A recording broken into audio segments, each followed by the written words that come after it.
সালাম ভাই, কি কাটতেছেন? আসসালামু আলাইকুম।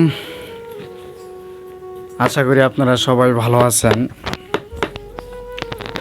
যে আমরা পরিবার ছাড়া আমাদের ছোট্ট সংসার সৌদি আরব, যেটা আমরা আপনারা নিজেই দেখতে পাচ্ছেন যে কাজটা বেশিরভাগ মেয়েরা করে সেই কাজটা আমাদের করতে হয়।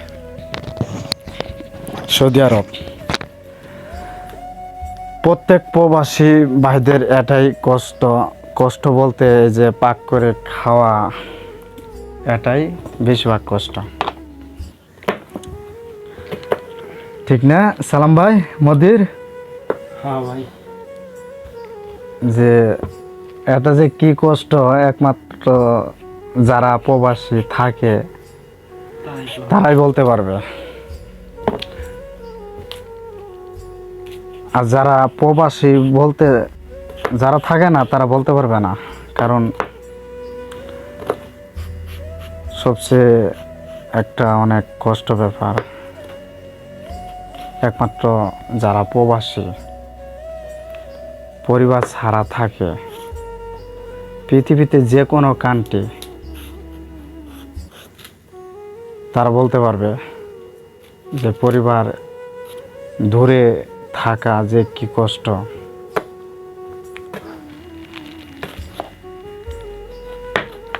পাক করে খেতে হয়।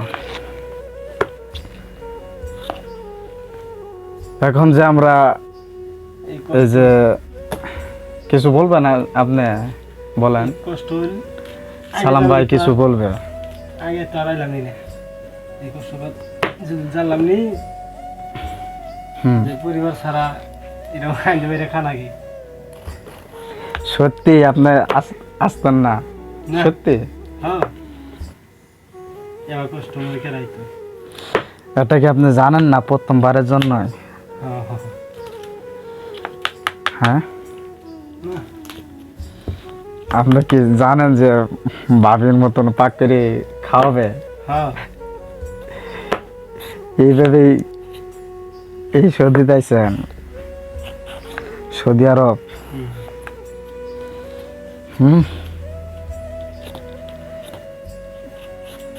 এখানে আমরা আজকে যে পাক করব সেটা আছে কফি, ফুলকপি, আলু, মাছ দিয়ে, মানে ফুলকপি পাক করব। তো পাকের মেন হইলো সালাম ভাই, তারপরে আমি পাক করতে চাই না, তবে সালাম ভাই বললো যে সিরাজ ভাই থাকেন, আপনি আমার লগে থাকেন। তো এই ফাঁকে ভাবলাম যে ভিডিও করি, সবাই দেখুক। এখানে মিথ্যে বলে কোনো লাভ নাই, যে ভালো লাগা যাক, ভালো লাগে ভিডিও করি।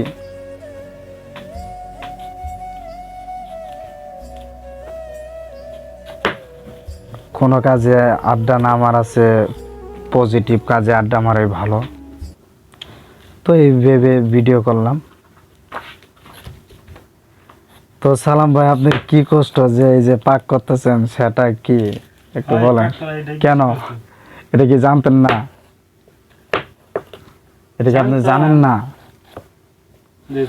এই মুহূর্তের জন্য আপনাদের বেশিরভাগ কি কষ্ট লাগতেছে?